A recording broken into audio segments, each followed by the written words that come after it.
Brazilian কিংবদন্তি Roberto Carlos ছিল প্রতিপক্ষের কাছে এক আতঙ্কের নাম, তবে কার্লোসের কাছে আতঙ্কের নাম ছিল লিওনেল মেসি। 2006 সালের দিকেই মেসির প্রতিভা বুঝতে পেরেছিলেন কার্লোস। ম্যারাডোনার সাথে তুলনা দিয়ে বলেছিলেন, এই খেলোয়াড়কে সামলাতেই হিমশিম খাবে ভবিষ্যৎ প্রজন্মের ডিফেন্ডাররা। আর তার সেই বাণী সত্য হয়েছে সময়ের সাথে সাথে। মেসি আজ সর্বকালের সেরা। তাকে ধরাছোঁয়াও যেন কঠিন ভবিষ্যৎ প্রজন্মের কারো পক্ষে। কোপা আমেরিকা থেকে বিশ্বকাপ কিংবা ক্লাব ফুটবলে যত যা অর্জন করা যায় সবই আছে মেসির ক্যারিয়ারে। ব্যক্তিগত অর্জনেও তিনি অনন্য উচ্চতায়। মেসির আজকের এই দিন তার ক্যারিয়ারের শুরুতে অনুমান করতে পেরেছিলেন রবার্তো কার্লোস। তার যখন ক্যারিয়ার প্রায় শেষ, তখন শুরু হয় মেসির ক্যারিয়ার। অল্প কয়েকটি ম্যাচে মেসির মুখোমুখি হলেও হীরা চিনতে ভুল করেননি রবার্তো। সে সময়ে মেসির মুখোমুখি হওয়া ও তাকে নিয়ে ভবিষ্যৎবাণী করার ব্যাপারে সম্প্রতি স্মৃতিচারণা করেছেন ব্রাজিলের বিশ্বকাপ জয়ী এই ফুটবলার। রবার্তো কার্লোস জানিয়েছেন মেসিকে ঘিরে তার ভয়ঙ্কর অভিজ্ঞতার কথা। রবার্তোর বলা সেই গল্পটাই তুলে ধরবো আমাদের বিশেষ এই স্পোর্টস আয়োজনে।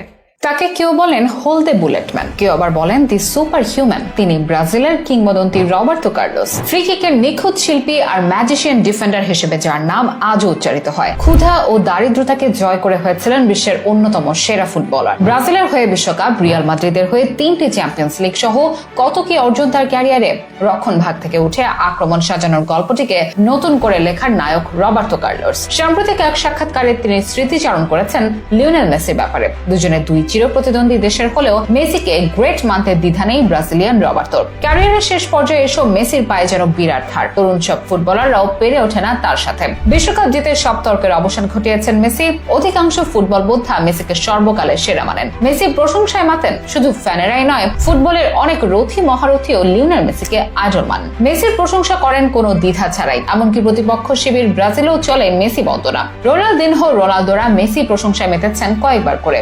নেইমার তো নিজের প্রিয় বন্ধু ও আদর্শ মানেন মেসিকে। আর এবার মেসির প্রশংসা শোনা গেল ব্রাজিল দলের সাবেক কিংবদন্তি রবার্তো কার্লোসের মুখে। সম্প্রতি 90 মিনিট নামক এক গণমাধ্যমে হাজির হন রবার্তো, যেখানে মেসি প্রসঙ্গেও জিজ্ঞাসা করা হয় তাকে। তখন পুরাতন এক ঘটনার স্মৃতিচারণ করেন ব্রাজিল ও রিয়াল মাদ্রিদে খেলা সাবেক এই ফুটবলার। রবার্তো কার্লোস বলেন, একটি ম্যাচে মেসি দারুণভাবে আমাকে এবং ক্যানাভারোকে ড্রিবল করে পার হয়ে যায় এবং আমাদের উপর দিয়ে চলে যায়। তারপর ম্যাচ শেষ হলে আমি ক্যানাভারোর দিকে তাকিয়ে বলেছিলাম, মাই গড, এই খেলোয়াড়টা কে? সে তো নতুন ম্যারাডোনা। আমি সৌভাগ্যবান, কারণ আমার ক্যারিয়ারে বেশি সময় বাকি নেই। কিন্তু পরবর্তী প্রজন্মের ডিফেন্ডাররা কিভাবে সামলাবে? তারা তাকে নিয়ে সত্যিই সমস্যায় পড়বে। কার্লোস সেদিন ক্যানাভারোকে আরো বলেন সে বিশ্বসেরা খেলোয়াড় হবে, ভবিষ্যতে সে সবকিছুই জিতবে। এই ঘটনা বলার পাশাপাশি সাম্প্রতিক শেষ সাক্ষাৎকারে রবার্তো কার্লোস আরো বলেন, আমি খুশি কারণ আমি মেসির বিপক্ষে যতটা না খেলেছি তার চেয়ে বেশি তাকে দেখেছি। মূলত 2006 সালের দিকে বার্সার ডেরাতে তরুণ খেলোয়াড় ছিল মেসি। আর সেই সময় রিয়ালের জার্সিতে ক্যারিয়ারের শেষ দিন গুনছিলেন